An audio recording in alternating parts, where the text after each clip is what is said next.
talking about nightlife in Nigerian Pidgin English. First, we're going to look at describing a club or bar.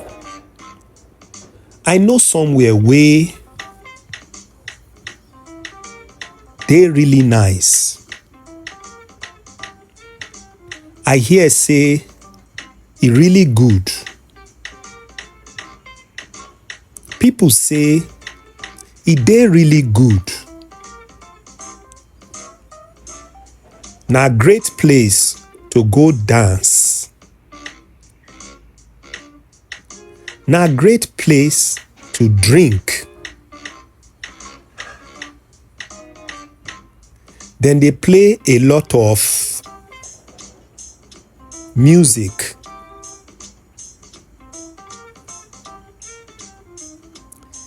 E dey expensive small, but e worth am.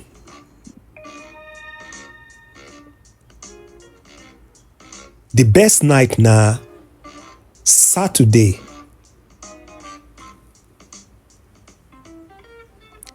Now, describing a place once inside, e dey dead here. E dey quiet small for Friday night. E dey too crowded.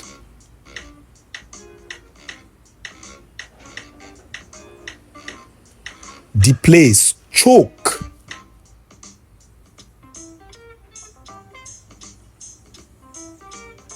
The music dey too loud.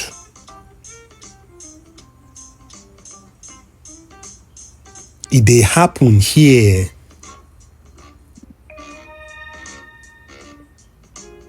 E bam here. Make we stay here.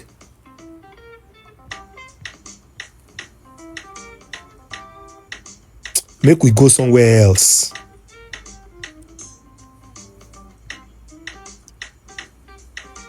Now, describing a drink is strong.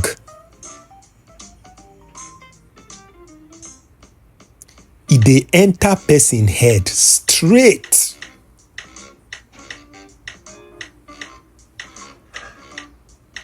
E dey give me hangover. E dey give me bad hangover.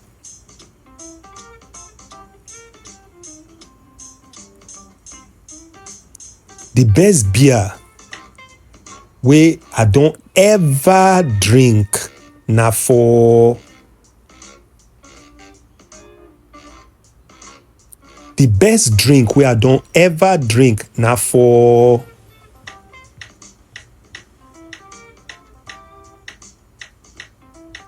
this drink be like water.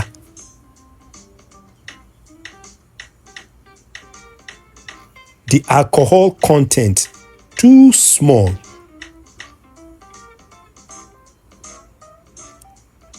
Dem no mix this drink well.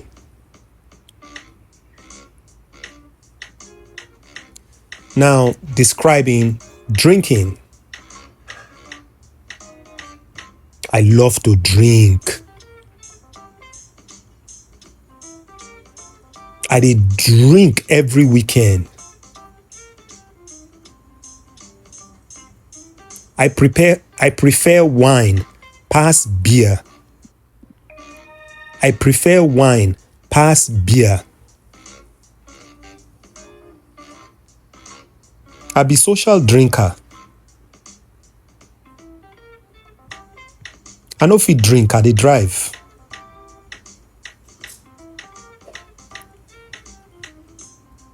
I no fit drink, I dey take drugs for malaria. I no dey drink alcohol. I don reach my gauge.